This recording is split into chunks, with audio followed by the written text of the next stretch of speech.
In the name of the Father, and of the Son, and of the Holy Spirit. Amen. Jesus walks by the sea. No warning, no explanation, no preparation. A voice breaks into ordinary work. Come after me.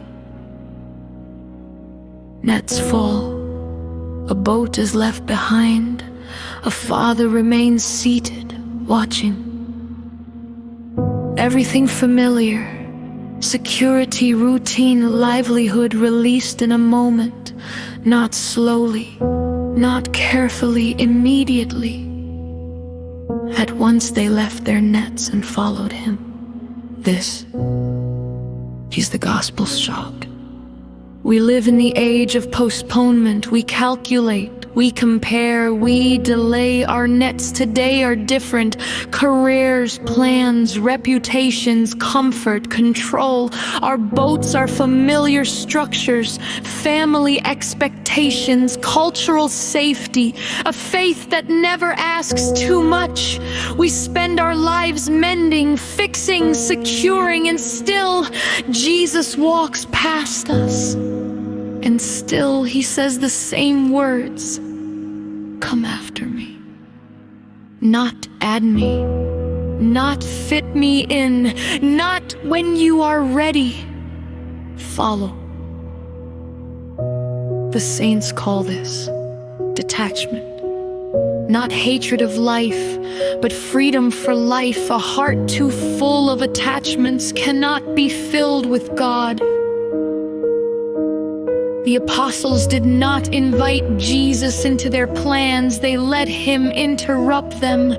They left nets, their daily bread. They left the boat, their place in the world. They left even their Father, their deepest natural security.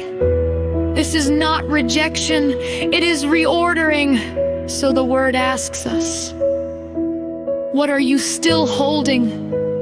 An identity you protect, a comfort you refuse to lose, a version of faith that costs nothing.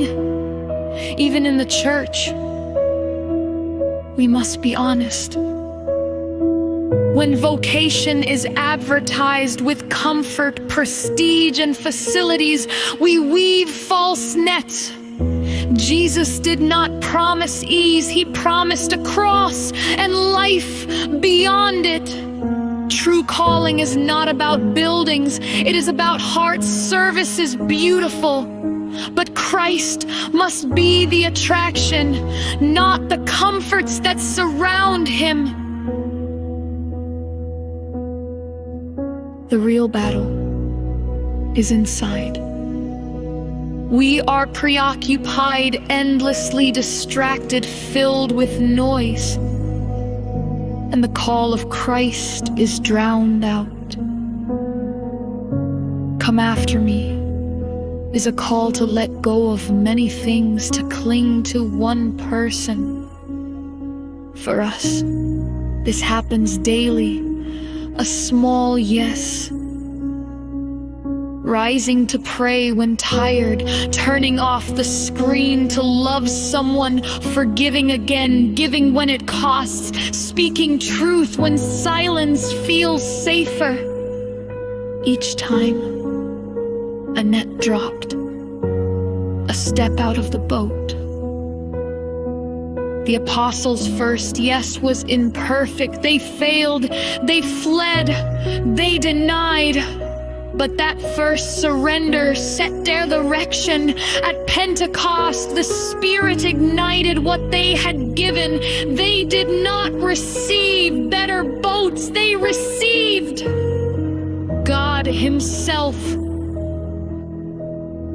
So the question echoes, what net are you still mending? What boat feels too safe to leave? The kingdom is not distant, it is near now. Christ is passing by your shore. He sees you, He loves you, He calls you today.